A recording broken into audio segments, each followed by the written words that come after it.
Hello, everyone. Hi, Michael. Has everyone been reading the coverage today of SoHo NoHo? A bit. Now that takes me back. This is Brian. This takes me back to the town halls or the community groupings. That's exactly what this led up to. But let me tell you what this brought me back to. 50 years ago, when we first introduced the proposals for this to the City Planning Commission to rezone SoHo. So it really is 50 years ago. Yeah, and I think that's what they're saying, is that it's been that long, and look how SoHo has changed, NoHo has changed. That's, you know, talk about affordable housing. That was affordable housing at that time. Correct. Yeah. Correct. We never had that as an issue back in what was it, 1970, when we discussed it at first. Affordability wasn't the issue. The only issue then was legality, and everything was illegal at the time. And the only thing on our minds was how to make it legal. Hey guys, I want to just remind you that our agenda is land use items, and I'm sure lots of things are on lots of people's minds, but I'm not sure that this is the place to discuss them. So this is a pre-meeting. I agree. Pre-meeting. No, it's not. Nothing is really pre-meeting, and nobody's interest would be served by premature discussion. So sorry about that. Okay. Hey, Sean, how are you? Unmute yourself. Sean, you have books behind you. You read all those books, David? Or did you buy them at the every single one thrift store? Huh? It's all a prop. Anita, you're sideways. We can't have that. There. Thank you so much. And Anita, you're muted. I know. I'm trying a new setup here, so okay. That's always challenging. Challenging. And Anita, you're on 2 devices? Yes, I have a camera and audio on my phone, and I have 2 monitors, so I'm ready to fly.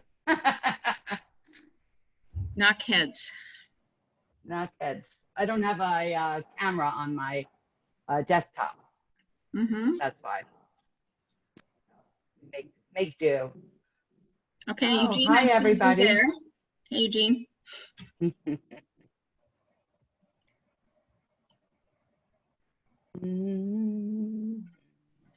we'll give it a few more minutes here.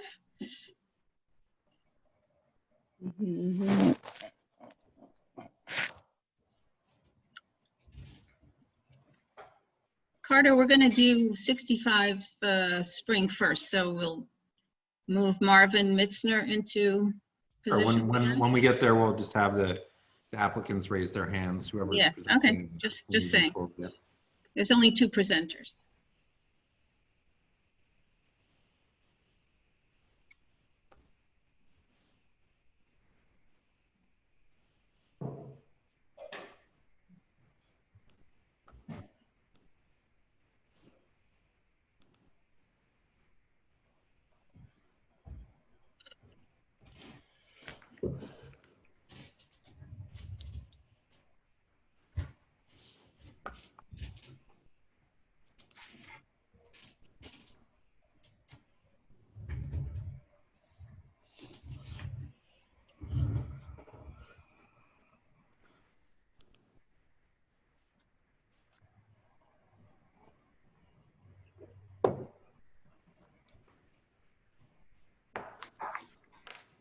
Okay, can we start?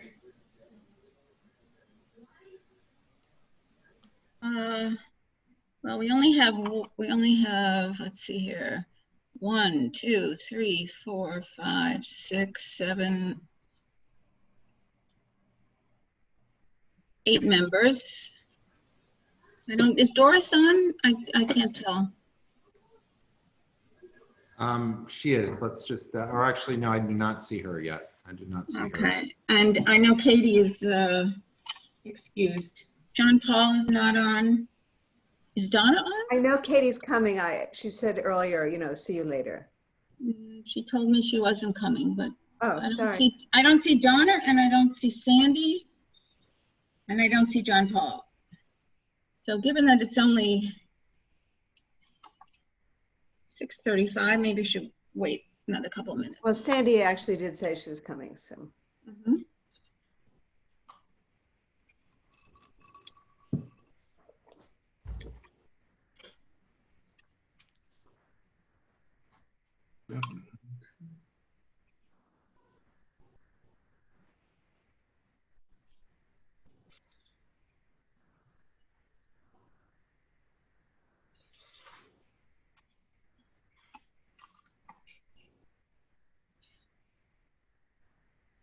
Another minute or two.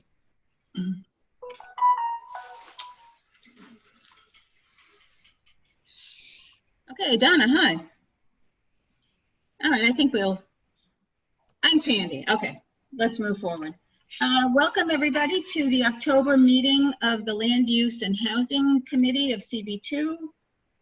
We're here to discuss specifically 3 applications plus the expense budget priorities. Let me just start by taking attendance. Anita, you're here. Doris, you're here. I don't see Doris here. Okay. David, you're here. Michael, Donna, Sandy, Sean, Susan. Okay. So as you know, the way our meetings, the protocol of our meetings is that we listen to the presenter of the application. The committee members ask questions, and then we open it up to the public. We have a full plate tonight. We have, as I said, 3 applications plus our expense budget priorities. So we will, if necessary, ask people to stick to the 2 minutes. Ideally, we'd like to hear fully from everybody, but we'll see how it goes. And by the way, these are 3 applications that have not been certified yet by DCP. We are listening to them in an unofficial way, and at the conclusion of the meeting, we will take a straw poll, unofficial straw poll, and then at the November meeting, once these applications have been certified, we'll vote officially. But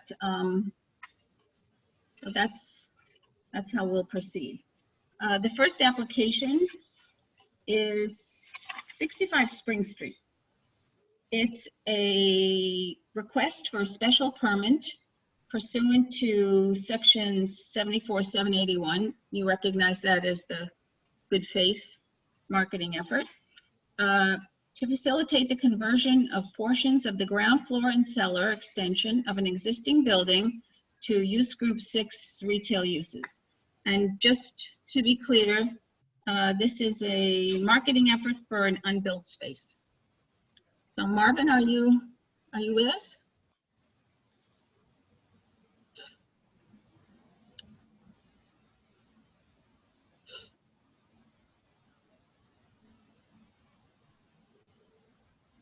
Cardi, you're muted. Is that Marvin Perkins, correct? Marvin Mitzner. I'm Marvin Mitzer. Okay. Oh, there we go. Yep. All right. And it's that also Alexia Landsman. Is that correct?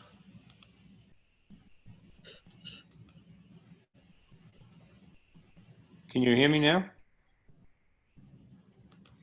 Yes. This is Marvin Mitzner. Can you hear me? Yeah, we can hear you, but we can't see you, Marvin. You're a non-voter Here we go. video participant. Ah, there you go. Hi. Hello, everyone. Good evening. Excuse me, there's someone else who says she cannot be seen, a public member of the public. Oh, is that you, Christina? I was just. No, the members, just before we begin, just so the members of the public who are joining us as attendees, you can't see yourself. It's this is conducted as a webinar. If you have questions that will bring you forward on the video, as we move forward, and that's for Christina. Okay, so I'd like to share my screen so I can show you and start the presentation.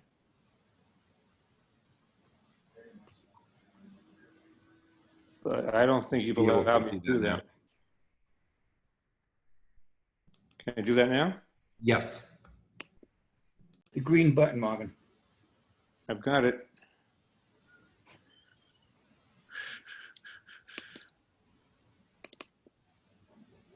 There you go.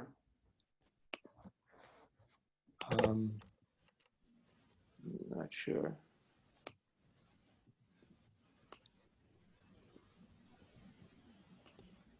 How's that? Can you see that? Yes, we can. Mhm.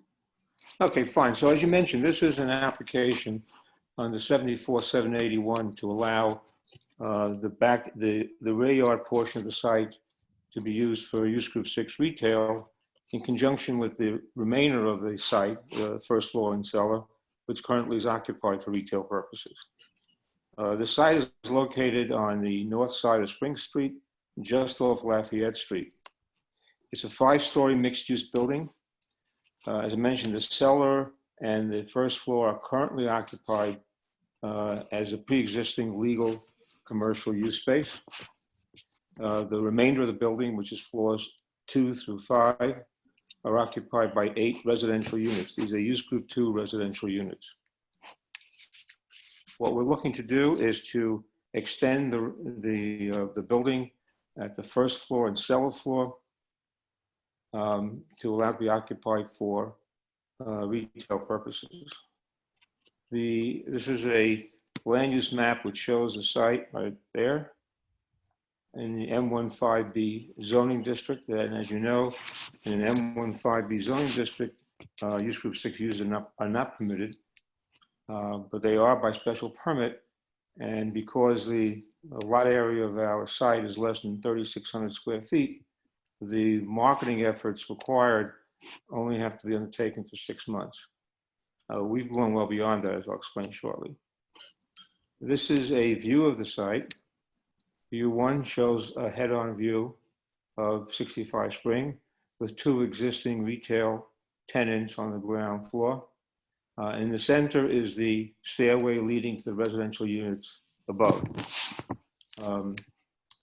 And the second view shows it down the block, and the third view shows a skewed view of the site and shows the corner parcel, which is a very odd-shaped triangular piece, as you can tell from the site plan. This is a view on Lafayette Street of the rear of the site. This is the building right here, if you can see that, our building. This is the corner triangular building, and this is another piece facing Lafayette Street. The entrance to the space in the rear is through a gate, which is right here from Lafayette Street, and that's the only entrance to that would be the only entrance to the rear yard built portion of the building. What we're obviously, if we get this approved and can use it for use group 6 uses, we will combine that with the existing use group 6 on the first and cellar floor. This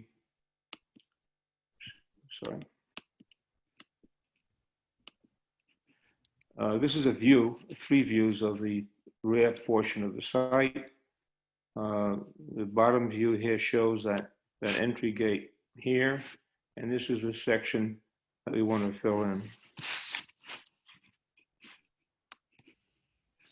This is a chart showing the square footages and the floor area numbers. What we have essentially is a building that has 7,577 square feet, of which 1,377 is commercial space and 6,200 is residential space. The amount of space we're adding is 344 square feet of floor area on the first floor and 375 feet of cellar space. This is a site plan drawing showing the building. and the rear yard portion as we propose it, and the entry onto Lafayette Street here. This is the cellar floor plan. This is the portion that we want to build as a cellar with a stairway that will lead from the cellar up to the first floor. This is the first floor plan showing the existing retail uses on both sides of the residential stairway. And this is the portion at the first floor that we're going to build and extend upon. And once again, here's the entry onto Lafayette Street. This is a typical floor for the residential portion of the site. Again, 2 units on either side for each of the 4 floors for a total of 8 units. Here is an elevation of the front of the building and a side section, once again, showing the cellar space enlargement and the first floor space enlargement. Now, as part of our application, we have made extensive efforts to try to market this place as required by the special permit. Newspaper ads were placed in both the New York Times and the Villager for a period from April 2018 to June 2019, which is a period exceeding 1 year, even though we're only required to do it to advertise for 6 months. We also advertised with 2 brokers, CPEX and Newmark. Both efforts began in April of 2018. The responses were nil for Newmark, and we had 4 responses from CPEX. One response was for non-conforming use. 2 responses were that the site was too small. And 1 response, the prospective tenant couldn't come up with any financials, and so we deemed them not to be viable. We also had extensive mailings to industry groups in May of 2019. This is the standard industry groups that we've gotten from city planning, and there have been no responses at all from them. The applicant himself also did some direct marketing to see if that space was viable, and found none. And so we believe that the application is appropriate for approval under 74-781. It's a small space, its access is restricted. It's a very difficult space to be conforming on its own, and the only sensible use of it is to combine it with the existing lawful commercial uses on the first floor and so on. Okay, have you concluded your presentation? Yes. Okay, thank you. I certainly want to get questions from the committee, but I do have a number of questions that I just want to raise so we kind of nail down the details and expedite the conversation. The building is about the foundation of the building is about 145 years old. It dates from 1878. I wonder what makes the applicant think that disturbing the foundation of such an old building is practicable, and how can residents actually continue to live there during construction? How would you maintain the emergency egress? Well, the excavation portion can be done in stages to assure that it's being done in a manner that doesn't disturb the subsoil surfaces. We, of course, will hire professionals who will make certain that doesn't occur and be very careful. And that's something that, you know, any good structural engineer can accomplish. The amount of work necessary is small space. The amount of work necessary is not that difficult or extensive to perform. We will be providing certainly access through Lafayette Street, and we'll provide emergency access to the tenants so that they can use their fire escapes even during construction. Does the applicant own the The easement at Lafayette Street? It is a prescriptive easement that we have full right and title to. And is there proof of that? I believe we have, I don't know, I can't answer that question, but it's been an easement it's been an easement well beyond the required period of time for an easement. And there's no question that that has to remain open, will remain open. Well, the architectural plans show 8,095 square feet area of work along with new apartment layouts. So even though the backyard is only 350 square feet, how do you explain such a extensive area of work? I didn't catch that. I'm not familiar with what you're describing as the work that's anticipated. Well, we have existing. It doesn't say it in your project description, but it says on the architectural plans that it's 8,095 square feet area of work, including new apartment layouts. So that seems beyond the scope of just the cellar and this 350 square foot addition. Well, I'm unaware of that. I don't know, which architectural plans are you referring to? The ones that you provided. Oh, okay. But you know, we have 2 months to do this. If you want to make a note of that and come back to us next. Yeah, I will make a note of that. I don't know that it should be included in this application. It's irrelevant to the application. It's a separate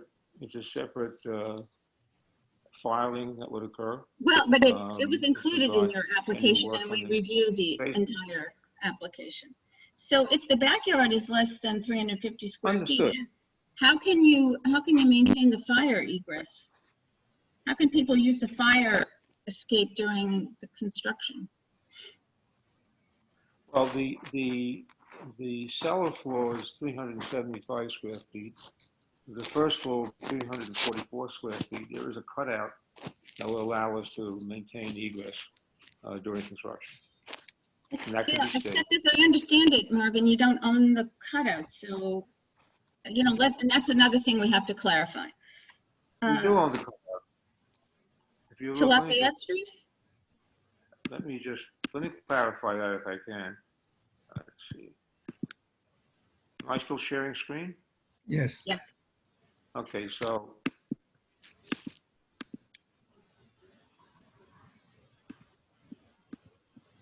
we own this portion of it right here. This is our property line. And we have a cutout here. Okay, so we can provide access through emergency access through this easement area during construction. And that's onto Lafayette. Okay. You sent us an original statement of findings, and then you sent us just yesterday, I think it was, another statement of findings. In the first one, you said that the applicant has been marketing the rear yard extension of the first floor and cellar as an independent conforming space. And the rent does support that, because it was $28,000, and at the price of $80 a square foot, that works out to about 350 square feet, which is what you're talking about. But I wonder why you took out the rear yard extension out of the second version. I'm wondering how you imagined finding a manufacturing tenant for 350 square feet of unbuilt space. Well, with respect to the different versions, we were responding basically to city planning comments, and were intended to give you the benefit of the final version. They're not substantively different. Well, I think that is a big difference, because manufacturing spaces, that's like a tiny studio apartment for a manufacturing purpose. And it seems as if once you have it built, you intend to combine it with the retail. So if you were willing to combine it with the retail after it was built, why wouldn't you combine it for a manufacturing purpose in the marketing? Combine it with what? With the existing space. Because the existing space has tenants in place that are lawful retail tenants. Right, but it seems as if your effort to market a manufacturing space the size of a large closet as, you know, for that purpose would pretty much be doomed. Well, we're constrained to market the space that we have, and that's the space that we have to market the manufacturing. We And don't the have access rest- to the space would have been through that little easement? That's correct. Okay. All right, my last question. You show 2 handicapped accessible bathrooms. Is that necessary for the current use, or is that in anticipation of another use? No, it's current use. That's not required, is it? 2 ADA accessible bathrooms? Talking about these bathrooms back here, yeah. Federica, they're for different stores. These are- Right. They're separated. Right, so They're they're not related to this new construction, correct? Are ADA bathroom stores required for retail? Since we are doing construction work and enlarging the space, okay, the architect felt that it was necessary to include handicap accessible bathrooms in each of the retail spaces. Mhm. Okay, and And we moved inside, providing more retail space, obviously. and what's the nature of the current Class 1 violation that you have on the property right now? I don't know. Which Class 1 violation is that? I don't know, it just showed up on the record, so perhaps you could look into that for the next. We'll look into that, yeah, sure. Okay. Sorry to be long-winded, committee, but do you have other questions? Yes. David? Mike? Yeah, hi. Hey, Marvin, how are you? I did. 2 questions. Can we see a copy of how you marketed we've been having an ongoing discussion with applicants about how they market and what they say in their ads. Can we see how you've marketed the space and what you've said about it? Sure, let me unshare the screen for a moment. How do I do that? And Marvin, while you're looking, perhaps you could pull up the Newmark ad also. Sure. Hold on. Let me, I think you hit screen save. oh, I see it. Okay. I'll be with you in a moment. Let me see what I can do here.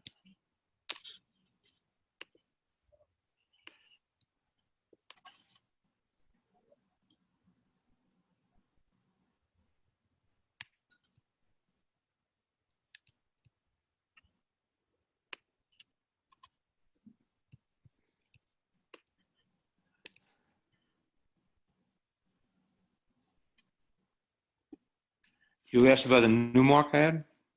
Well, Yeah. Frederica did, and I just wanted to see, besides that, in addition to that, how you market it and advertise the space. Okay.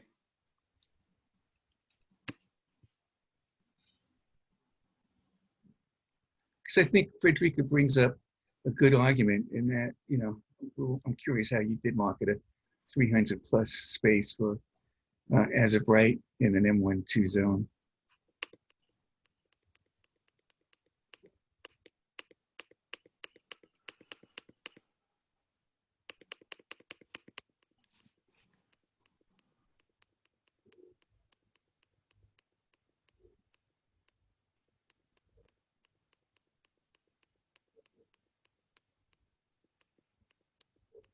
If you don't have it now, you're coming back, I take it, so you could send it. No, I have it now. I have it now. Let me just share it with you now.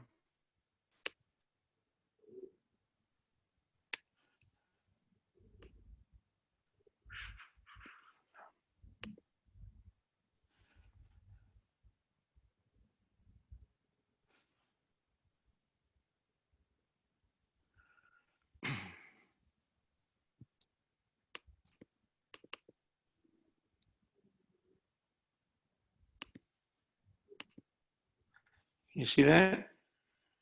No. You have to go into share screen again if you want us to see it. How's that? Well, we're on our way. Oh, Okay. Okay. Hey. District manufacturing. But, okay, wait, that's that is one of the ads. Excellent. And it's good to see. And it shows that they're not charging for the cellar space. That's correct. Right. But it doesn't show the Newmark ad. I'll get to that in a minute. Here is the, Right. I'd like someone to read the ad to us.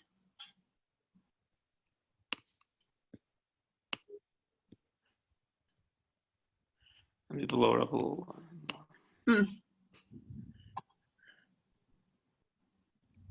Anyone want to read it? It's easier to read the other one, so let me get to that one.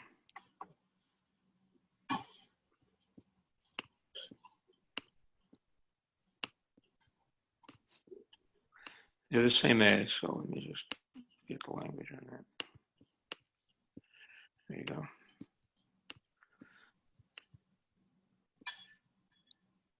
This is the same ad that Newmark put in? No. So this was the newspaper ads. So this says SoHo District Manufacturing Space for lease, ideal for service, industrial, no retail or office users, 65 Spring Street, 354 square feet ground plus 375 square feet cellar, 28,320 annual basis, in parentheses, $80 a square foot, the name Jack Albert and the phone number. Mhm.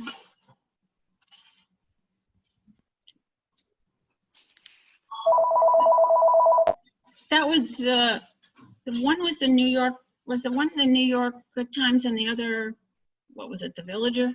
Villager, yes. Yeah, which one was the illegible one? The Times. Okay. It says the same thing though.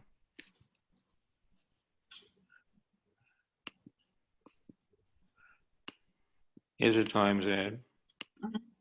Right. I'll try to read it again. And the Newmark ad? Newmark. Let me get to Newmark. Let me stop the share for a second so I can find it.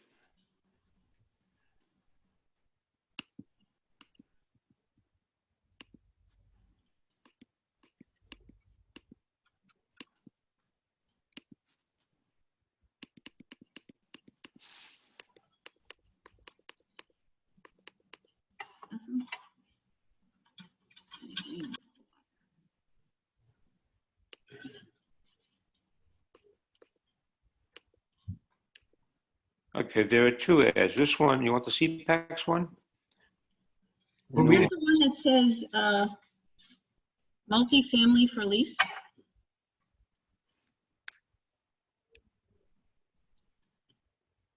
Oh, the Newmark one, okay.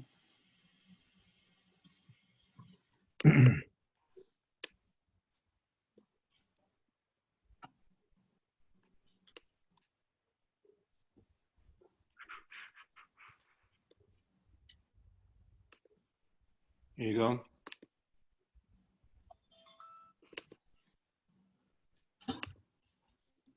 See that? Yeah, why does it say multifamily for lease? Because the building is multifamily. The space is not. But you were not advertising apartments, right? No. Hmm. It should, you're absolutely correct. It should have said something a little better descriptive, but that's what it does say. Okay. David, did you have more questions? Yeah, I just want to say, I think that this community board has, in the last years, had trouble with these ads that are put in. And, you know, this one is completely misleading, in our opinion. I just want to tell you. The other question I have, what was the vehicle that got you a use group 2 in the space in an M1 zone? How did that happen? Just so you know, here's a CPAX ad. So you didn't mention that one, but this is a little more descriptive. And that went out to everybody and was actively marketed.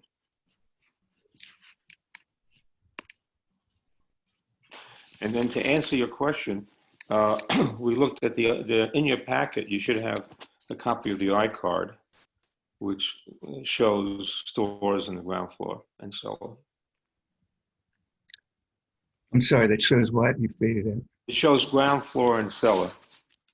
occupancy for use group 6. You said that the residential was there under use group 2. That was in the upper floors. Right, so There we what, go. Here is the iCard.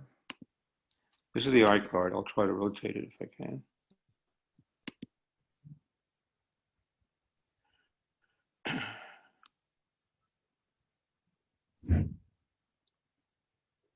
no, did you have a variance to get use group 2 in this building? Did you have a 74-7? I mean, what was the vehicle that you did this with? I don't know if it was you or not. It was an existing use group 2 occupancy, existing residential occupancy. It was not a conversion. May I interrupt? I'm manufacturing sorry, occupancy. Marvin. Marvin, I believe it was a pre-existing use prior to the creation of the manufacturing district zoning, which is why it is currently So it's illegal. a pre-existing before the legislation went in. That is correct. It's an old tenement building from the 1870s, so it's pre-tenement law. So it's a very Okay. old building. Okay. I don't have any more questions. Okay, does anybody else? Frederica, I have a question or two. Yes, Michael. If I may? Thank you. Marvin, I have two questions that are related to each other, and I think you kind of touched on them, but I'd like you to put it all together in one sentence, if you can. Tell us the total amount of commercial space currently occupied by the existing tenant, and if this application is successful, the total amount of commercial space that would be added. And this is the question which I don't know if you can answer. Would there be a desire in the future to combine all the commercial spaces into one and market it as one commercial space? So first, what is the existing commercial space? Second, what would the added commercial space be? And what would it be in the future if the owner of the property ever decided to combine all the commercial spaces into one?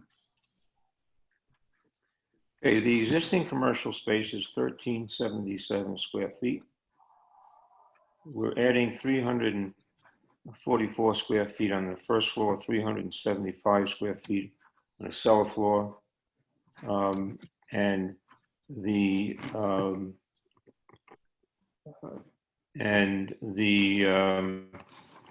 terms of combining for total, and in terms of combining the two units, we were interested in doing that, which would have required modification of the storefront, and Landmarks turned us down when we tried to do that. So they insisted that the current arrangement of doors and windows at the front of the building remain. So therefore, we can assume that this application would still leave it, if granted, as two separate commercial uses. That's correct. Thank you. Is the applicant willing to promise that?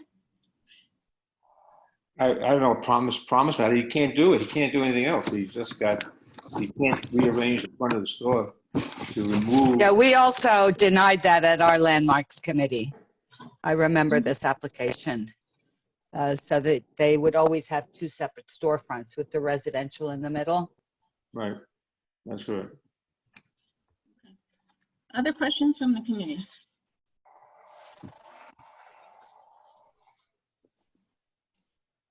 Nobody? All right. We'd like to hear from the public. I see there's three people whose hands are raised. As I said, we have a full plate tonight, and I'd like to hear from everybody, but not. I'd like to keep it tight if we can. So, let's see here. Natalia Molina. Sorry if Harno. Please unmute. Yes, can you hear me? Yes. Yeah. Hi, so I'm a resident of 236 Lafayette, so the building that was described as being an odd triangular shape.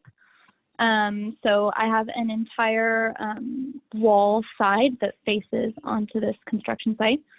I live in this apartment with my partner, and we both work in a job that requires us to be on the phone all of the time. We're working from home at the moment due to the current COVID situation, and as a resident of this building, I find this distressing and even more distressing having listened to the past conversation. So yeah, just wanted to kind of voice my perspective on that. Thank you. Laura Tenenbaum? Yeah, hi. I did send in something written and very long, and I am not going to repeat it. I can hear this sigh of relief probably, but I do want to address the concern that I have about the extension in the back. And that has to do with the possibility of eating and drinking establishment moving into that space. To me, it was sort of an alarm that the drawings show the two bathrooms to construct, to go into this expensive construction, digging a cellar, putting a first floor in for 375 square feet in the cellar, 344 on the ground floor. And the drawings show bathrooms going in there. Bathrooms that are not necessary for a regular retail store, but are necessary if you're going to have an establishment that serves liquor. And that to me is kind of an alarm. And absolutely now with open restaurants, it can be a real problem, particularly in this area because it's right around the corner from Petrosino Square, and everyone knows what a problem the restaurants are on Petrosino Square right now. I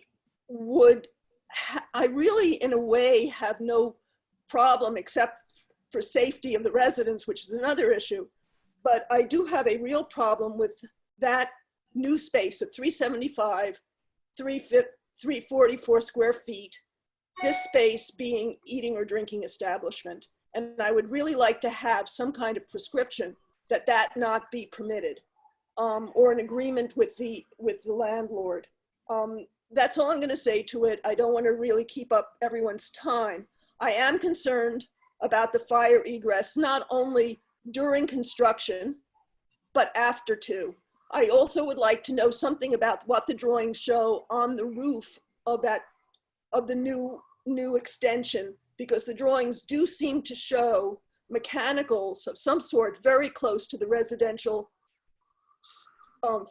second story. And that's where I'm going to stop. The rest of it, I asked about fair marketing. It seems to me very odd that you can fairly market something that has neither been permitted nor existing as yet. The neighborhood isn't as described, the whole thing, but I've written that to you and you've seen it. That's it. Thank you. Okay, David Greider.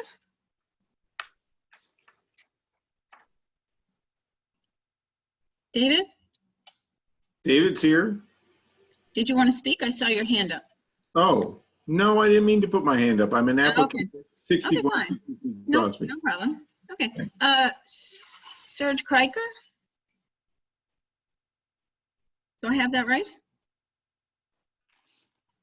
Serge? Hello, yes. Unmute. Yeah, can you hear me? Yeah. All right, yeah, I live in the building and I had a few concerns. First, we had rodents. At one point, they moved the garbage back into the building. Could you just identify whom you represent? Are you a resident or? I'm a resident of 65 Spring Street. Okay. And so at one point, they were doing construction in the backyard and they moved the garbage in the building. And we had a rodent infestation in the building. So I'd like to understand where they're putting the garbage if they're not in the backyard anymore. The second thing I'd like to point out is there have been 4 empty apartments in the building since 2016. So I really don't understand why they don't focus on renting those empty apartments instead of building something in the backyard that clearly doesn't make sense in terms of like square space and usage. And then I still have concern about the exit through the back door. I don't understand how we would be sharing this fire exit with the stores that would be in the back. Okay, thank you. Marvin, could you address what kinds of apartments are they that are, what's the status of the empty apartments? I don't know, but I can answer that when we meet again. Okay. All right. Gideon Kipperman? Yes, can you hear me? Yes, can you just tell us whom you, are you a resident or? I'm a tenant. I'm a tenant. I live on the 3rd floor. And I'm also an architect. And Serge brought up the issue of the trash. Right now, the trash goes out to the backyard. So we would like to know where would they propose to have the trash located. The other thing is egress. It was mentioned that during construction, they would provide egress to that little area by the stair there. But what would happen after construction?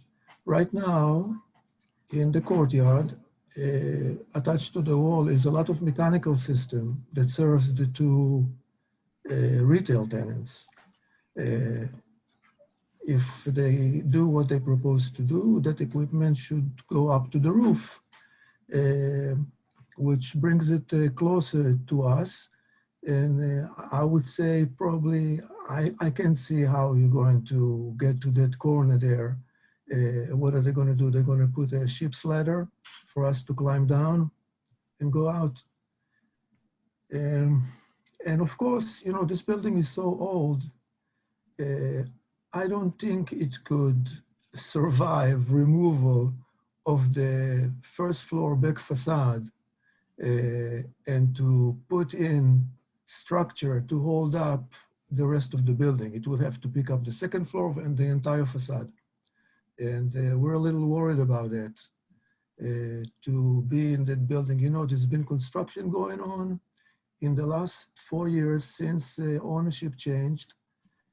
Our new landlord has kept the building under construction, not our building, but he's our neighbor to our left, 67 Spring, 67, 69, 71, 73.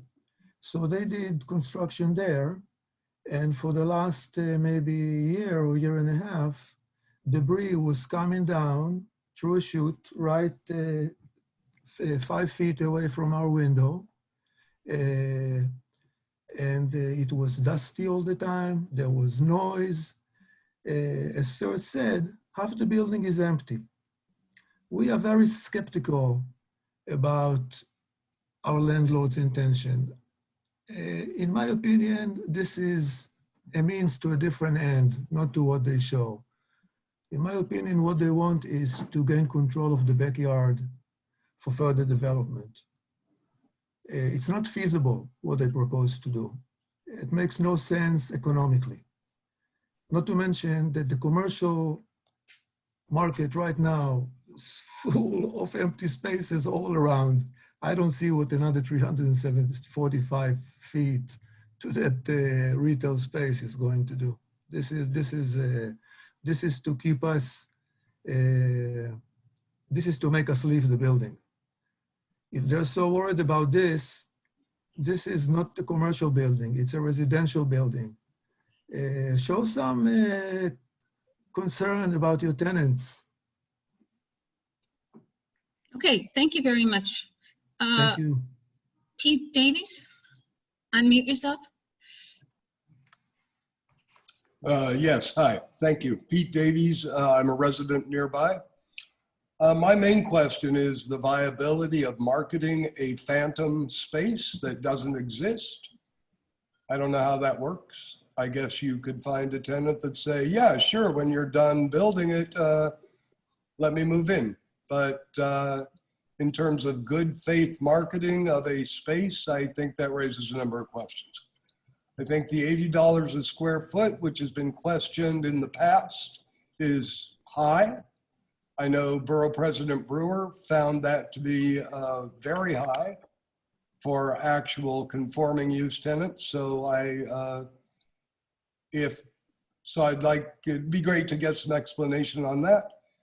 And I really do urge the committee to pay strong attention to the situation that's been created here for these residential tenants.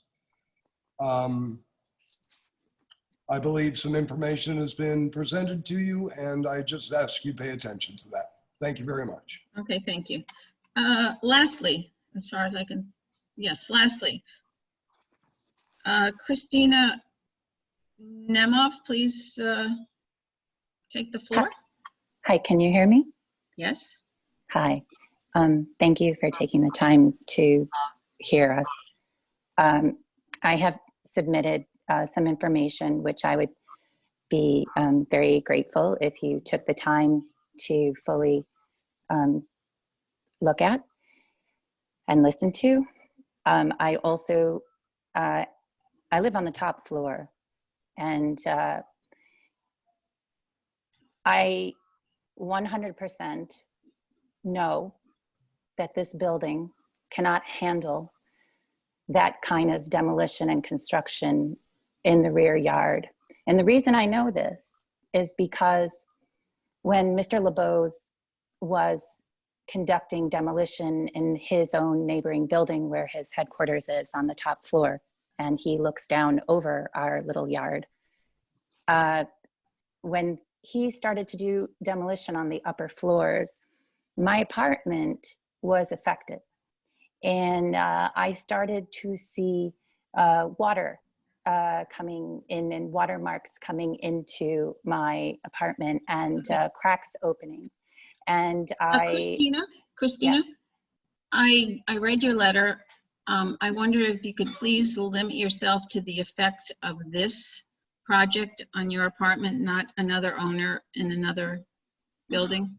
No, he is the owner of our building. But he was, okay, he was working in at another address, right? Or did I get that wrong? No, no, no. There was demolition being done directly next door to our building inside of 67 Spring Street. The vibrations from this work and demolition in a building next door were enough to cause cracking in the roof of our building and to allow for water entry into my apartment. So this is something of grave concern because it did not even touch our building itself. It was just nearby construction in the neighboring building, which he also owns. But I also am just trying to figure out two things. One is I don't have a lot of experience about advertising, but it seems very odd to me to not advertise online. That seems odd to me. And especially when I don't know, but I believe that Jack is very young in his 20s. It just seems strange to advertise only in a paper form. And the second thing is that the current retail tenants, one of them I believe pays about $7,000 a month. The other one pays a little more. And there's 4 empty apartments in the building for the past 4 years. Very nice, beautiful open loft apartments that have all been fully renovated recently in after 2000.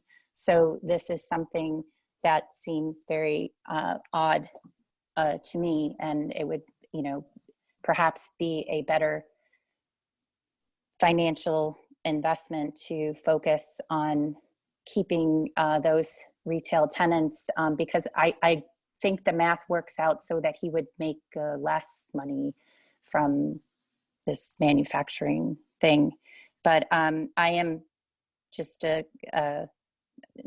very concerned about health and safety, and also concerned about us being able to exit because during previous construction, we have been walking with our children through a construction zone daily to try to get our trash put out. And it has been extremely unsafe. And so I am very concerned about the true intent to protect the people that are humans during this horrible time in the world. So thank you for taking the time to listen to me. Thank you very much for your letter. and it has been distributed to the committee. I think we've gone through all the people who had their raised hands, and I'd like to circle back to the Land Use Committee. Are there any further questions?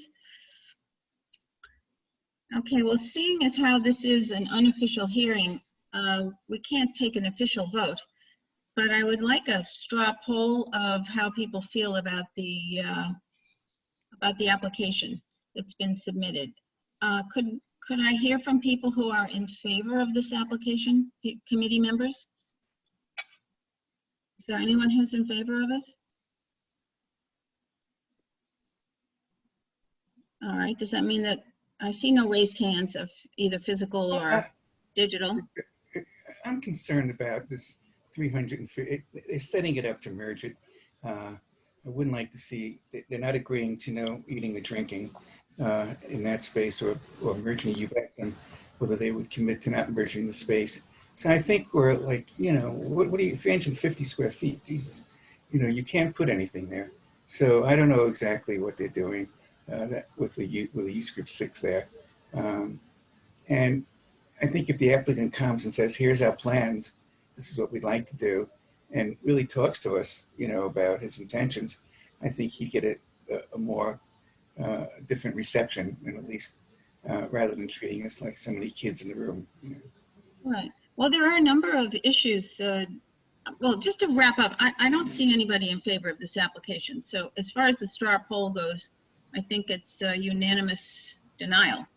But Marvin, there are, sorry, yes, Sean. Who owns this land? The United American Land? Is that what I heard? Albert LeBeau owns the land? Who's the property owner? I'm sorry. United American Land. Thank you. Okay. Marvin, there's a number of outstanding questions. How you're giving us a plan for residential emergency egress. Why did the architectural plans show 8,000 square feet area of work and new apartment layouts? What's the nature of the class 1 violation on the property? What's the status of the 4 empty apartments that have been empty for 4 renovated apartments that have been empty for 4 years? Will the owner agree to no eating and drinking and to keep the, well, I guess they have to keep the store separate. You know, if I come across any other things, or if you have any questions, we can speak after the meeting, but I want to thank you for your presentation. And just let me say that we've heard the comments. I can address all the comments that were made, and I welcome the opportunity to do that. There's nothing strange or underhanded going on here. It's a very simple application to enlarge existing retail space. And any concerns that are raised, I think we can come back to you and satisfy those. Okay, so we'll see you next month. Very good. Okay, thanks. Thank you so much. Appreciate it. Okay. The next presenter of the next 2, the second and the third applicants, is Frank Cheney. And I believe that he's now in attendee status. Carter, can we move him up?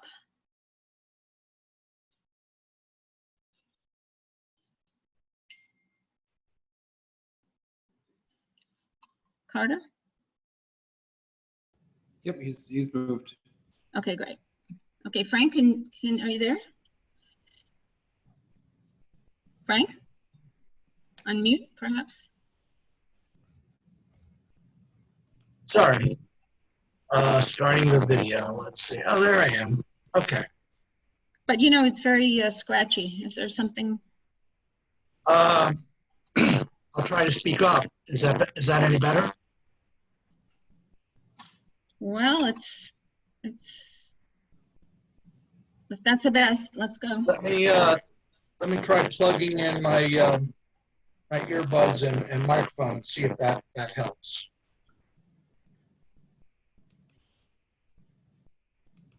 So the first application that we're going to hear from Frank on is 5 Mercer.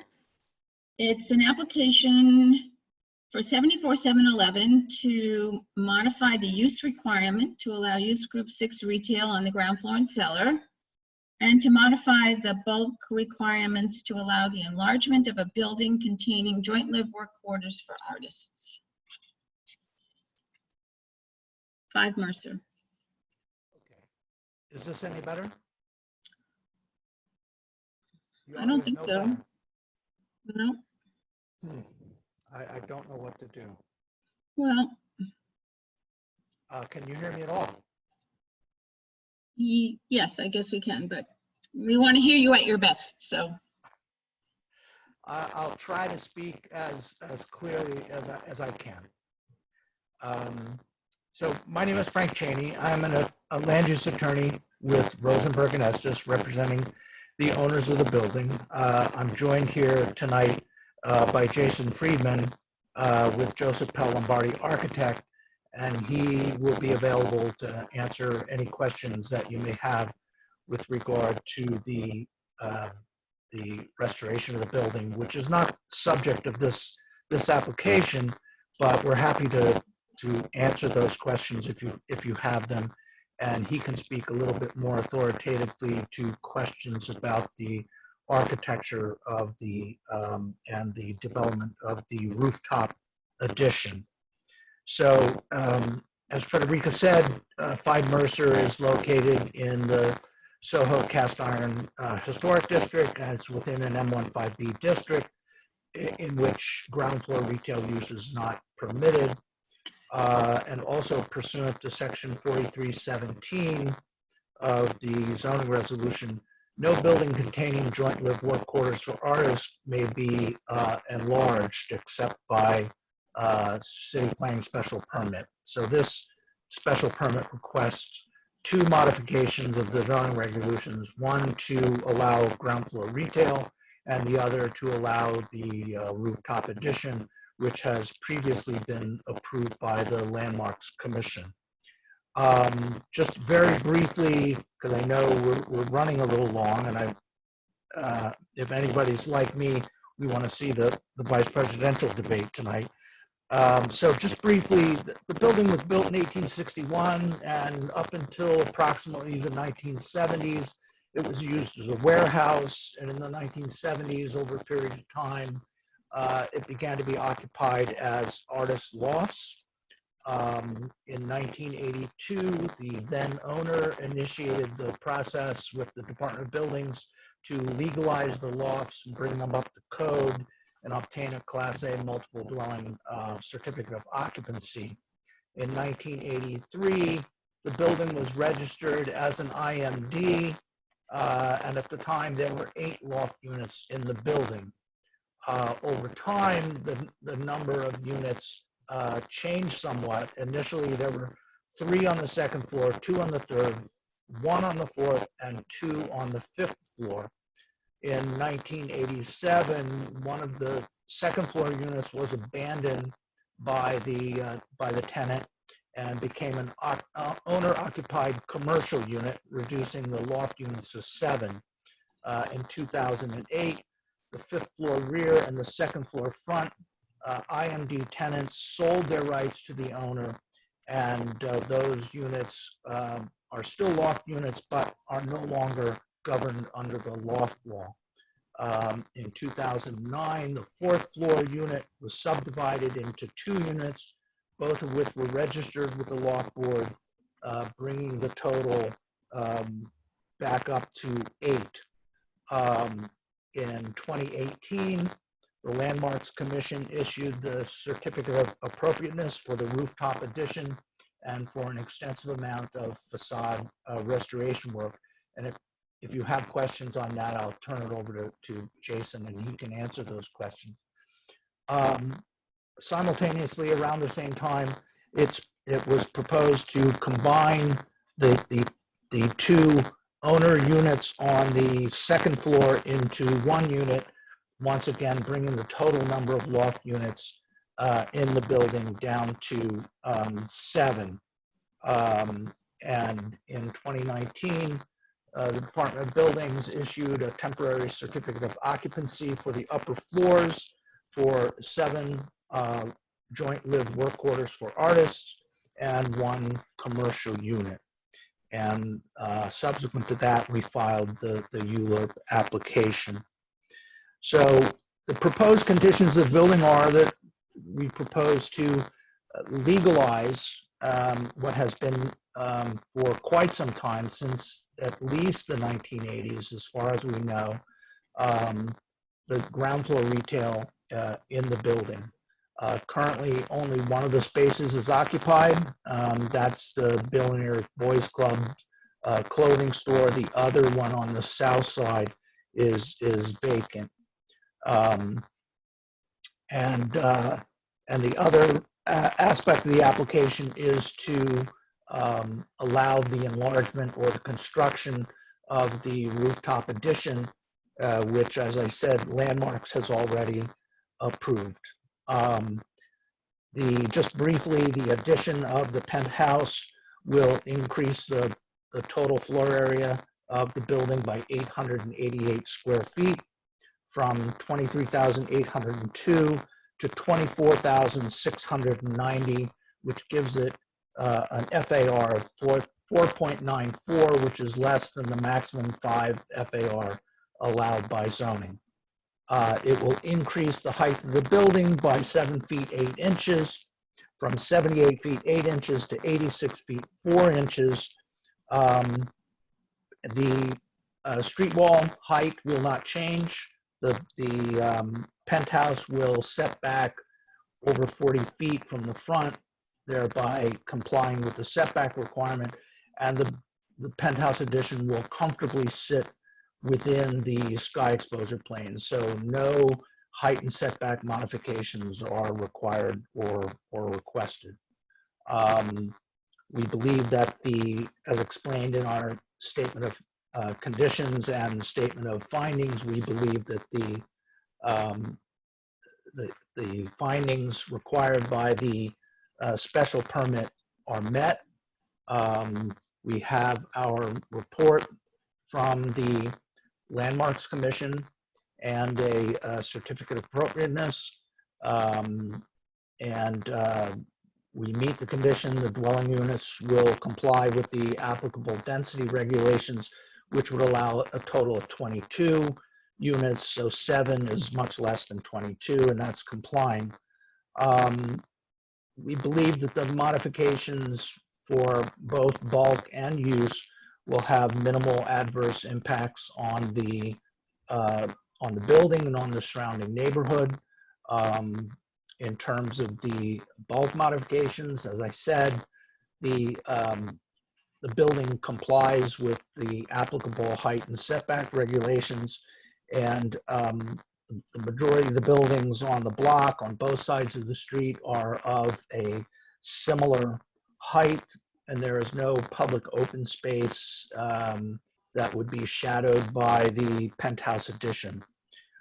In terms of the use modifications, I think I would primarily cite to the findings of the Envision SoHo NoHo report from late last year, finding that retail uses, I think, as we all know, are widely distributed throughout SoHo NoHo, and that there is a sizable and significant employment base. SoHo NoHo is truly vibrant mixed-use neighborhood in which all of the uses benefit and are benefited by each other, and therefore the legalization of the ground floor retail at 5 Mercer Street will not have an adverse impact on the neighborhood. If there are any questions about the specifics of the rooftop addition, or if anyone has questions as to the restoration work that's being done on the facade that was approved by the Landmarks Commission, I would turn it over to Jason. All right, thank you. Just to expedite things for the committee, the bottom line is there's 8 residential units, correct? No, there are 7. Okay, so there's 7 residential units. 7 and 1 commercial. Okay. And on the second floor, is it 2 commercial units or 1 commercial and 1 joint live work? 1 commercial and 1 joint live work quarters, which is a combination of two former loft units. It will remain On as the second floor. on the second floor. So Okay. 2 units on the second floor. Okay. One commercial, one JLWQ. And is the building an IMD building, or is it past, is it still under the control of the loft board? Yes, except for the units that were where the tenant abandoned Except the buyer unit units. and the buyer units. Mhm. But it is still under IMD. It still is an IMD. It's still under the loft board jurisdiction. Okay. Once we have a permanent C of O, it will be taken out of loft board jurisdiction, but remain under rent stabilization. Okay. You have a ECB violation at oath for the non-conforming use group 6. Do you know where you stand on that? No, I do not. Okay. I'll have to follow up and get back to you on that. Okay, good. And can you explain to us what the financial return is on adding a penthouse to a joint live work unit?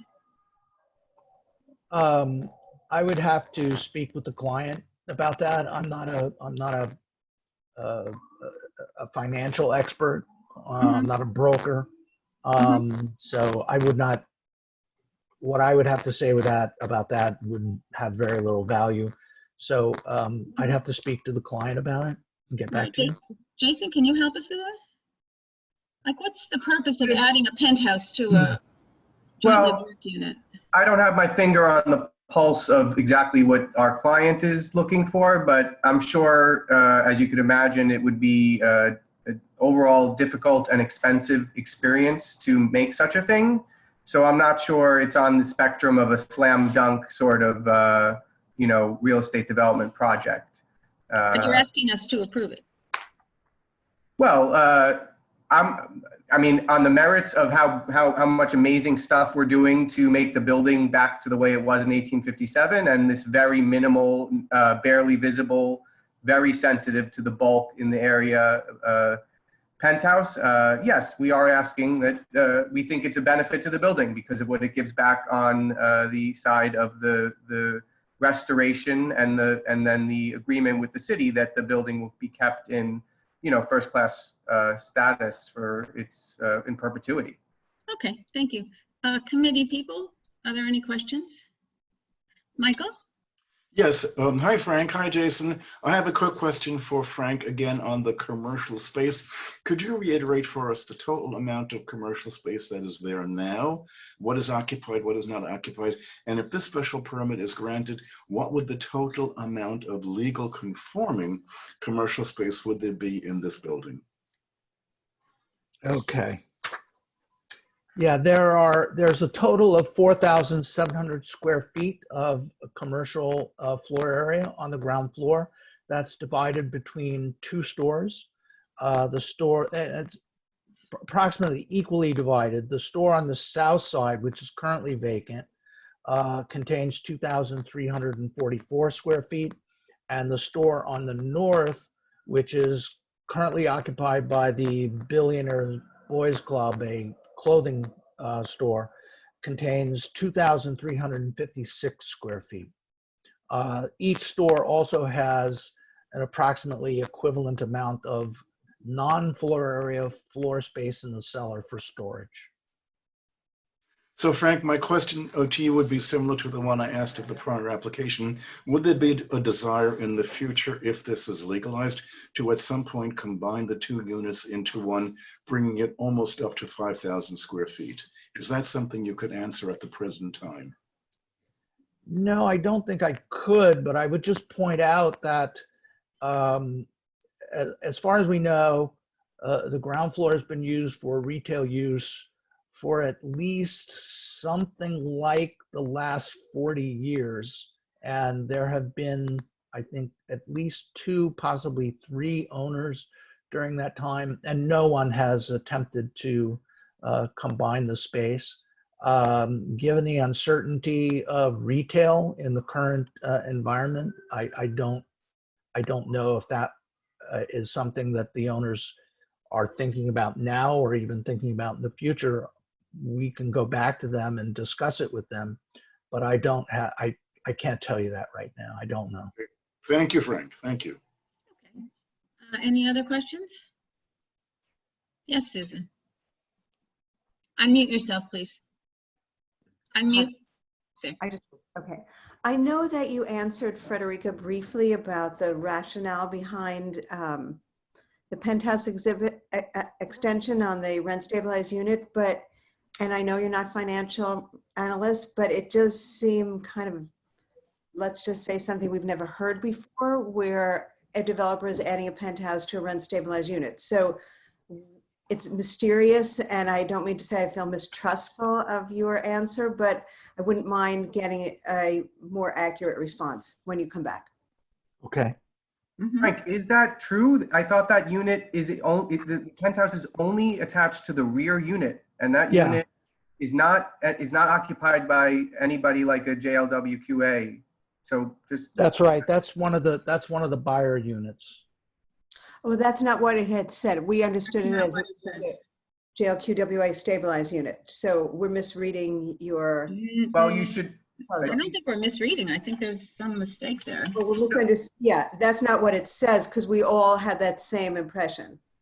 Well, it is a JLWQA by its C of O kind of, but it's not actually some sort of a rent stabilized unit, right, Frank? Right. It was taken out of loft board jurisdiction when the owner of the unit sold their rights to the owners of the building. Yeah, but it says on floors 3 to 5, there will be 2 joint live work dwelling units on each floor, 1 front and 1 rear. The penthouse will be an appurtenance to the 5th floor rear joint live work quarters for artists and will not be a new additional unit. It will not be. It's stabilized. Right. It's a joint live work quarters for artists, but it's not rent stabilized because it's no longer under loft board jurisdiction because the tenant sold their rights. You're saying that the 5th floor appurtenance, or the 5th floor unit that will have the penthouse. Mm-hmm. Okay. It's and two it's a market. units, It a will north be and a south. it will be a market rate unit. One person, please. Sorry. Go ahead, Jason. It's 2 units. The front unit is occupied by an artist, and my understanding, and Frank should correct me, is that the rear unit, while it is JLWQA, could be is not somehow in some agreement to be rent stabilized, or someone's not being forcefully, having an apartment added to their building. It's just somewhat as of right in that sort of way, except for the fact that you can't enlarge a building that contains joint living quarters for artists. But sorry, just to go back to what you were saying, because the building doesn't have a C of O yet, and it's still an IMD building, the unit doesn't leave loft board jurisdiction until the final C of O is issued for the whole building. So ultimately, you're correct, but right now, until the day comes, which could be tomorrow, could be 15 years, you get your C of O, that loft is actually officially regulated. Understood. I'm not sure that's true, but I will consult with one of my colleagues who is a loft board attorney, and we can get that answer for you. But my understanding of it is that since 2008, when the IMD tenant sold their rights to the 5th floor unit, it's no longer under loft board jurisdiction. It's a non-covered unit. So it's a buyer unit. It's a buyer unit, and once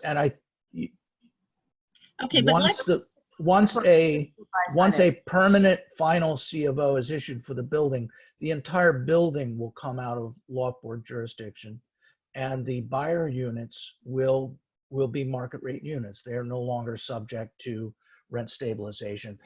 The covered units will remain under rent stabilization. But this perhaps is falling into a different area. I mean, it may not be regulated for rent at the moment, but it's regulated for protections through IMD until you get a C of O. So the question really is, the significance of all of this discussion is how soon you think you'll get the C of O. I mean, are we talking about something that's going to happen fast, or is it going to 24 go months. Within 2 years, we will have a C of O. Sorry, I didn't hear you. We will have it as, we are working on it diligently. We have about 2 things that need to be taken care of, and we're actively working with the loft board to take the building out of loft board status and get a C of O. So can I suggest that for the November meeting that you look into the status of the ECB violation at oath, and that you bring us some kind of history about that. Is it the 5th floor rear unit that would be, Frank, that would be attached to the penthouse? Yes. Yes. Okay, so that's another follow-up item for next month, okay? Okay. Thank you. Okay, and now we'll bring back Frank. And Jason, or no, I'm not sure. For 6163 Crosby. Good night, guys. Thank you, Jason. Thank you. Bye. We could have a straw poll on this if anybody's interested. Or we could wait. I think a lot depends on the status of that joint live work unit, so we'll hold off. 6163 Crosby. Application for special permit pursuant to section 74-711 to allow use group 6 retail on the ground floor and cellar of an existing 5-story building in an M1 5B district in the SoHo Cast Iron Historic District extension. And just for the benefit of the committee, in case that you are not aware, we did actually hear this. It was a BSA application for a variance for retail use on the ground floor. I think it was at 61. We stipulated no eating and drinking. We stipulated that there remain 2 separate retail spaces. And yes, that application was withdrawn, but it is interesting to have the history. So, Frank, do you want to make a presentation? Yes. On this one, I'm accompanied by David Greider, who had his hand up earlier, and I think you spoke to him.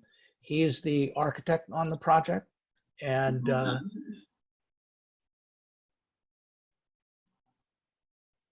yes. Do we want to move him up? He's moved up. He should. Okay, good. Okay. And while the the facade restoration work is not subject to this special permit, if there are questions about it, David is available and be happy to answer questions.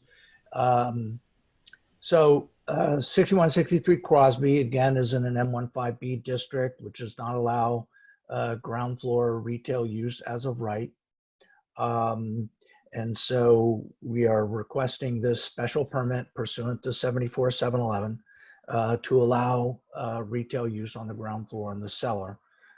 Just quick background on 6163 Crosby. It was originally built in 1873 and 1876, with 63 Crosby, which is on the north side, being built first, and 61 Crosby, which is on the south side, being built second as an enlargement. It was used as a warehouse primarily until about 1969, when it was used for an auto parts store on the ground floor, which used the upper floors as a warehouse for its inventory. What happened here? In the early 1970s, the building was occupied as artist lofts, except for the ground floor of 63 Crosby, which was occupied by the AIR Gallery, the pioneering women's art collective. In 1983, the joint lived work quarters, the artist lofts, were legalized by the city planning special permit. And in 1996, the building was converted to a co-op. In 2016, the current owners purchased all of the shares from all of the shareholders in the co-op, and the building was vacated in preparation for conversion to a commercial office building. In 2017, the Landmarks Preservation Commission issued a certificate of appropriateness for a rooftop addition to the building and restoration of the building facade. Permits were issued and the work commenced, and it's essentially complete, and a TCO was issued in 2018. We went, as Frederica said, the owner under their prior attorney went to the Board of Standards and Appeals to allow the ground floor retail use, and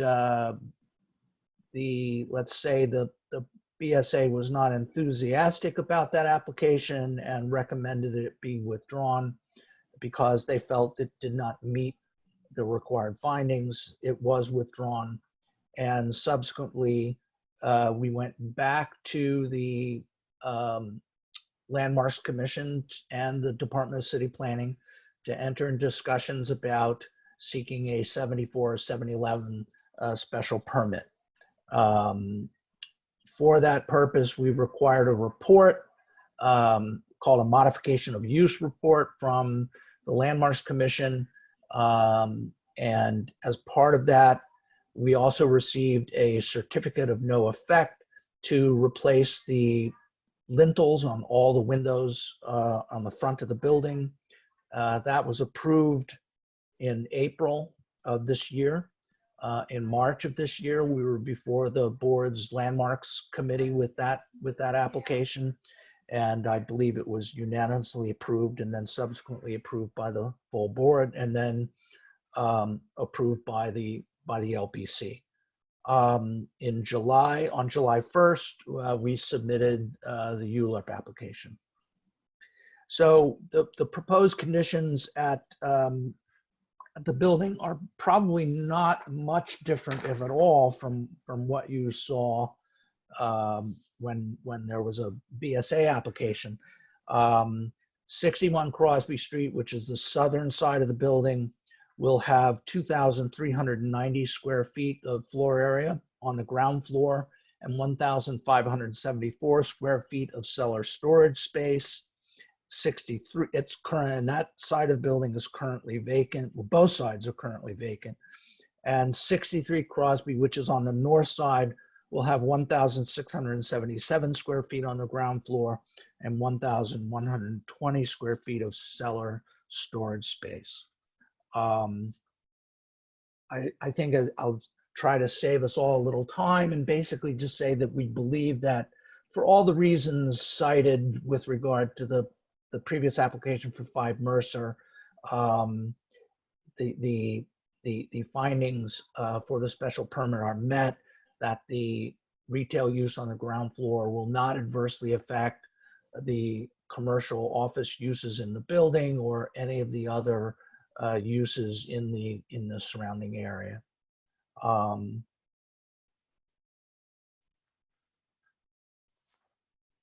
I could go into more detail about why we think that's the case.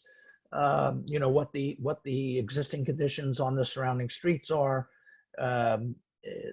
you know, and the findings of the Envision SoHo NOAA report, but they're essentially the same as I set forth for 5 Mercer.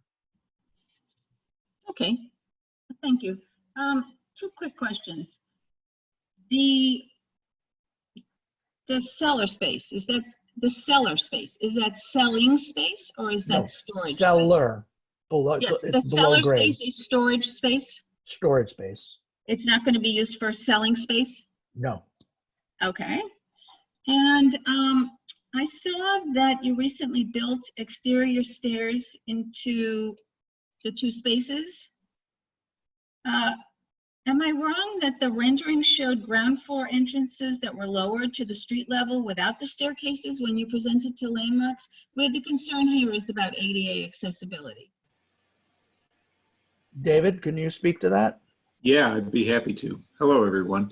That was a good catch. The very initial application that we filed, we anticipated rebuilding the ground floor level with the sidewalk. And as we got into the technical aspects of that, we found we couldn't do it. It would have involved excavating the cellar below the level of the footings, and it raised a whole lot of other issues. So we kept the existing ground floors at the level that they're at, that they've been at since the building was built. And we provided stoops to get up to the retail spaces. Those are the non-ADA paths. And all of the stoops are done in coordination with landmarks, and that whole sidewalk and stoop application was approved by landmarks. We also went to the mayor's office to provide an ADA access to both the south unit and the north unit. And the way that that works is when you enter the lobby for the office spaces where the elevator is, you have access to the elevator, which will take you up 2 feet and discharge you into the south half of the space. And that's the ADA path for the south half. So you come into the lobby, you go into the elevator, and the elevator discharges on the south side to get you into the south half of the retail. For the north half, we have a ramp that goes along a bearing wall that divides the 2 spaces. And that ramp leads you up to the north retail space. And we went through that a couple of times with MOPD, and they eventually approved our access plan. So we have access directly from the street via the stoops that were approved by landmarks and are detailed appropriately and all of that. And we also have ADA accessible paths via the office lobby to both the south and the north retail space. So you're saying that, yes, it's different than when you presented to landmarks, but landmarks approved what you proposed as an alternative as being ADA accessible? Oh, Landmarks approved the changes that you made. Yes, and it was I don't recall if we presented the painted diamond plate stoops at the public hearing. At the public hearing back in 2016 or 2017, at that time we may have thought that we were going to do it on grade, but landmarks definitely approved that whole application. And as I recall, we went before CB2's transportation committee with this civil engineer, a presentation that I was at 2 or 3 years ago, and showed the revised application that included the diamond plate stoops and the treatment of the bulkheads at the storefronts and all of that. And it was successfully received. But yes, landmarks has approved all of that. We filed that as a separate Alt 2 for the sidewalk rebuilding, and the mayor's office approved the ADA approach in connection with the ramp and the elevators that we provided. Okay, thank you. Committee, do you have questions? Well, I have the same question, if you don't mind, Frederica, for Frank. Would the 2 commercial spaces always remain separate as in the original CB2 resolution when it was a BSA application, or would there ever be a possibility in the future of combining the 2? As a physical possibility, I think, yes, they could be combined, but in terms of what the owners propose to do, whether any future owner would propose to do, I wouldn't be able to answer that. But the current owner? The current owner has no plans to combine the 2 spaces. Michael, other questions? No, Michael? that's it. No, that's it. Thank you very much, Frank. Anybody else?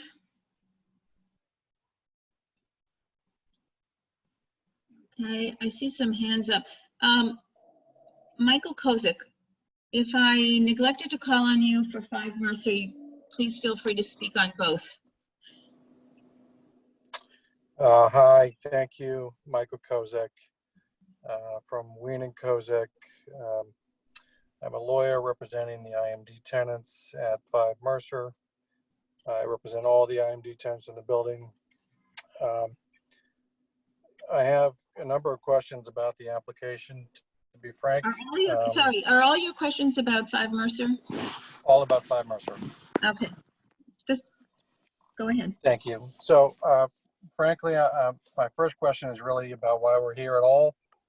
I understand that the LPC certificate of appropriateness approved the enlargement of the building to build a penthouse conditioned upon removal of the penthouse from the front facade of the building.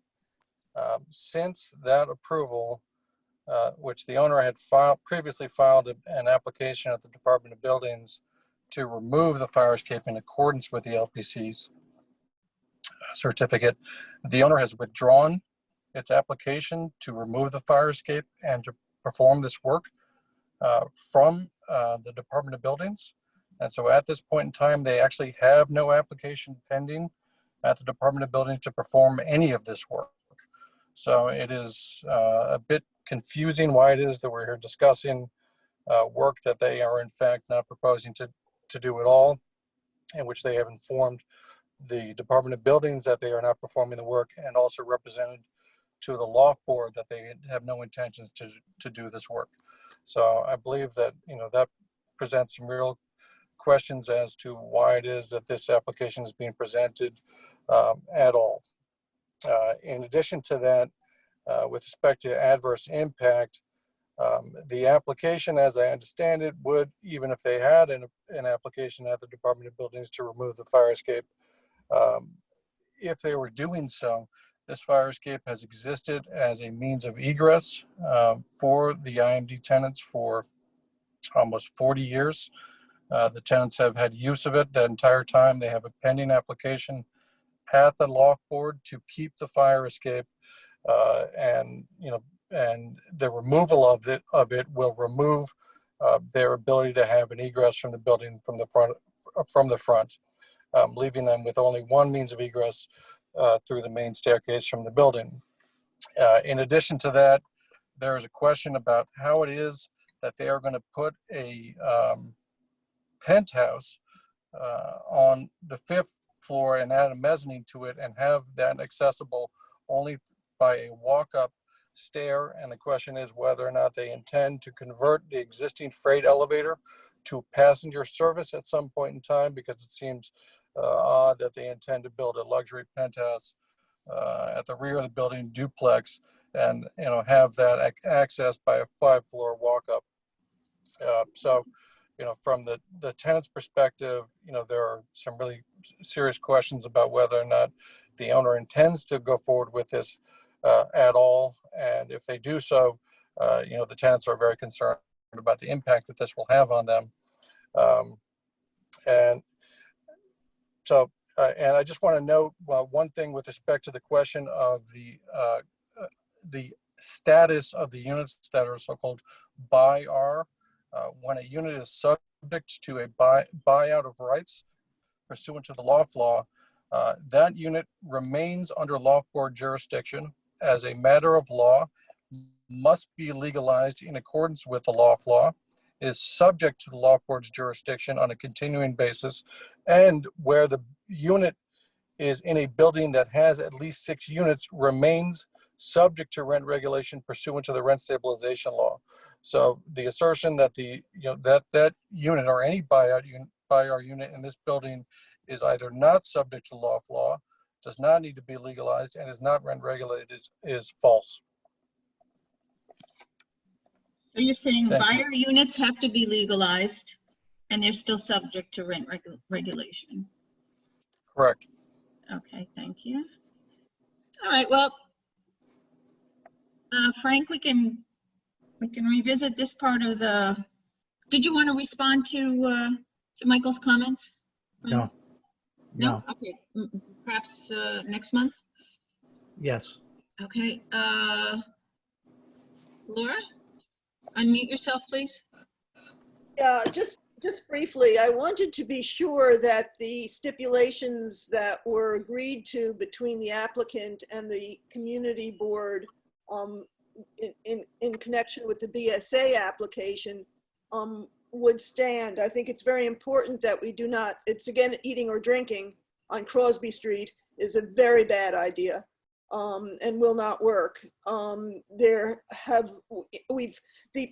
places on Crosby Street that have been given the right to have eating or drinking have had restrictions when they were granted by the BSA because of the conditions that we have on Crosby Street, narrow street, noisy activity at night, that kind of thing. So I would hope that you would go for that type of restriction. Okay, thank you. Thank you, Laura. Oh, no, there's one other thing, the basement.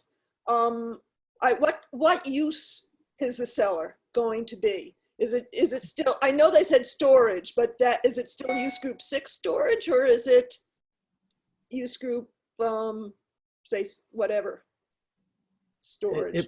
It will be, David, correct me if I'm wrong, but it will be use group 6. It will be storage for the retail stores. So it can be easily converted to actual selling space in the cellar. Well, in future time. I don't know about easily, David. You can speak to this. Yeah. The part of the issue with why we couldn't lower the ground floor slab to meet the sidewalk had to do with the headroom in the cellar. Okay. So the headroom in the cellar that we have right now just meets code for storage. And it's really only half the cellar. So the tenant storage for the retail, I can't see it being used for selling space. Okay. What we have down there is about 7-foot headroom. And then we have ADA toilet rooms for the employees. We're not required to provide toilet rooms for the public because of the limitation on the size. And I'll tell you that the other half of the cellar is used for modernized mechanical rooms, which means mechanical rooms that people can actually service. So we totally modernized the building when we did this renovation, which means that the old mechanical rooms actually got larger, the storage area shrank. As you may know, Laura, there was a clothing store on the north side of this building for a few years prior to the renovation, and they had used the cellar for storage as well. So I don't see it ever being used for retail. Well, that's comforting. Thank you. Okay. Pete Davies, Hi, yeah. Thank you, Pete Davies. I live up the block. 88 Crosby is our rear door.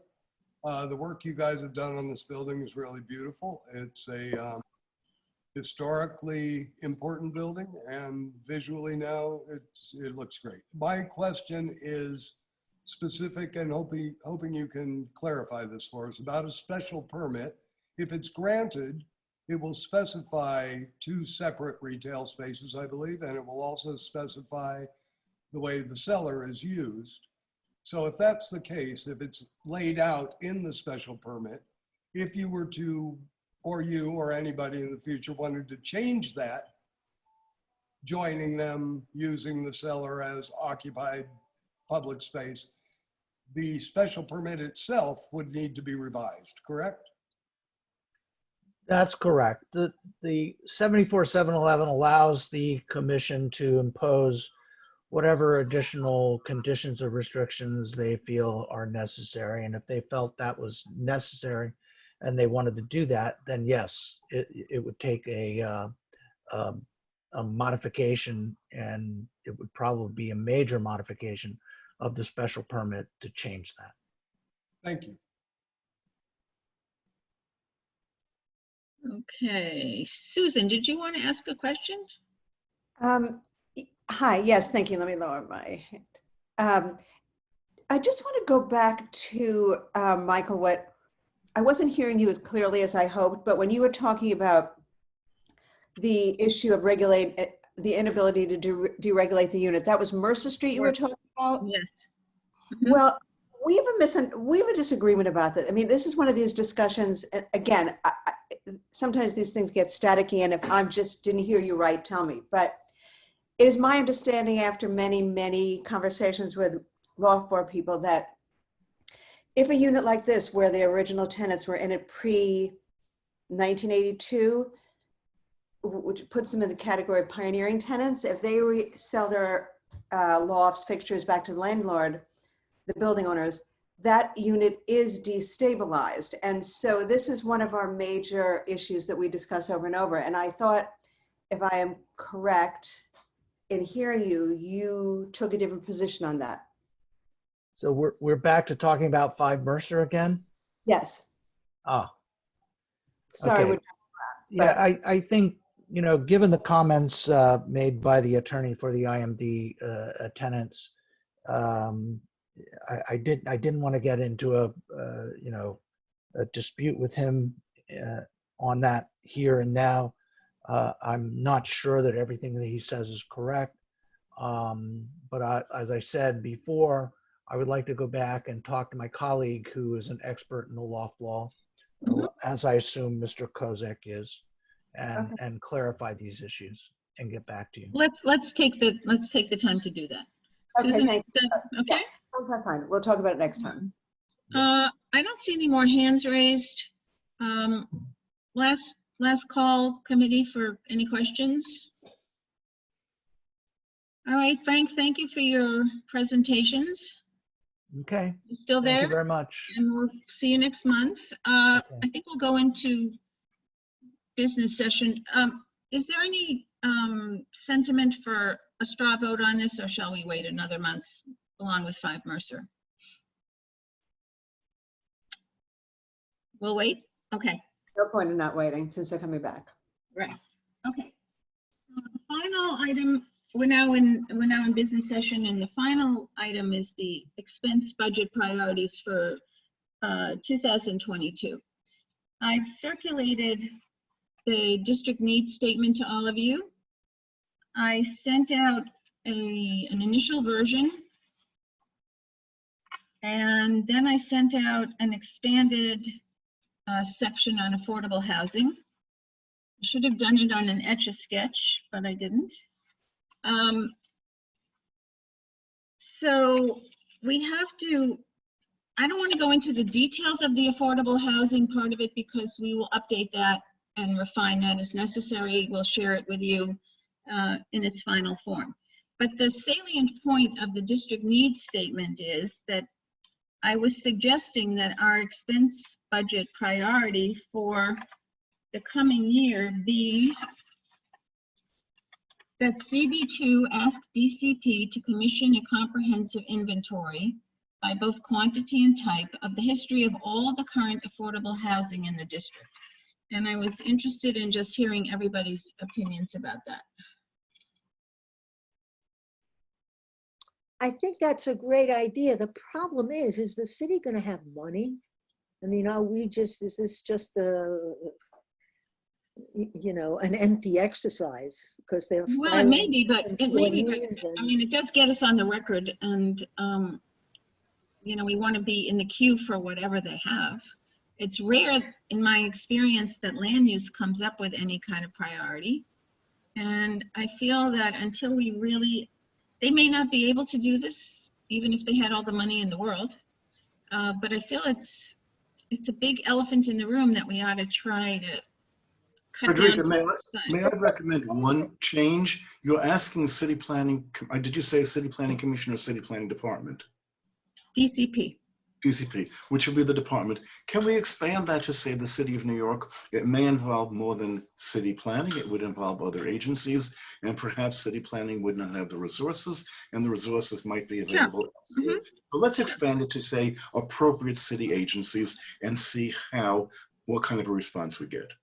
Okay. Mm-hmm.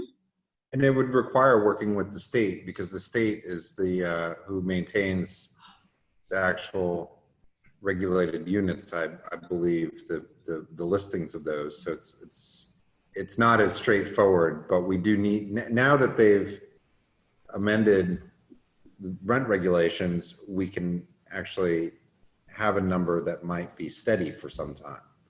The Right. goal with this, Frederica, is that we now know, like if you go to the Furman Center or something, a particular building has rent regulated units in it, but we don't know, because of privacy or whatever reasons they've justified, how many units in the building and which they are. So now we're saying that information is no longer, that's not adequate. We need to know, you know, in a particular building, exactly how many and which units. Is that what you want to know now? Right, but I believe, and I believe that's maintained by the state, but we still need the city to conduct the exercise of the actual units in the building. So Carter, just the DHCR is the agency for the city. That's the state. I'm sorry? I believe that's a state agency. No, Division of Housing and Community Renewal. That's state. Well, they're the agency that has all that information. right, and that's what I was saying, is that the city has to work. Presumably, the city is a trusted agency that DHCR would somehow anonymize that information, right? So it's not necessarily the individual units, so that we know exactly how many units there are year to year, so that we can verify that, you know, we're not hemorrhaging affordable units like used to happen every year. I mean, that's a huge problem, right? I mean, that's huge. Last couple of decades. So that number is really important to establish. Whoever. And city planning sounds like a good agency to start with asking, and if they can't do it. But Carter, nice you know, we could ask them to coordinate it, because if you ask the city and the state, then it's like, oh, you do it, no, you do it, and we'll just maybe ask DCP to coordinate it, right, rather than City of New York, right, Michael? Also, there's a hidden time bomb in that rent regulation is based, the existence of rent regulation and its continuation is based on the fact that New York City has less than 5% vacancy rate. Once that ceiling Andy, what did you say? 5% of what? I didn't hear you. 5% availability, 5% vacancies. Oh, okay. So now with all the new construction, the owners, the landlords, the lobby is going to want to apply that regulation and say, well, now there's 6, 7, and 8% vacancy given all the new construction. Therefore, that's the death of rent stabilization. So that's another issue that's going to. There's been some proposals for legislation to delay the time period of when that count. Right, I read that, I heard that too. I don't know what the status of that is, but that's not a request in the nature of what we're discussing. No, but it's something to look at in terms of losing affordable housing. Yeah. Well, I think the Loft Board is actually, not through any efforts of ours, but I think they're aware that their record keeping is inconsistent and that they would have a hard time doing the forensics on even the applications that or the units, the buildings, whichever that they've processed. But let's do the work and see how far we get. Right? Okay. Okay. Can we say again to a DCP to coordinate appropriate city and state agencies in a thorough and rigorous study of? I think we want to make sure to make that point so that we won't be turned down and they understand there's a lot of data to compile. Mm-hmm. Yes. Mm-hmm. Okay. Anybody who wants to say anything who hasn't? You know, I don't know if there are any other agencies. I'm just was just thinking that having files scanned, if there are any unscanned files, you know, if anybody's aware of, just requesting at least something, because the historical information, I don't know if there are any of the archaic files in any of the these areas that anybody's aware of, but just Carter, I went on to the Loft Board website to their map to look up 5 Mercer. They don't even agree with the application we got tonight on how many units there are in that building. So, I mean, it's just we're asking, like, we can ask for this, but it's really impossible to ask.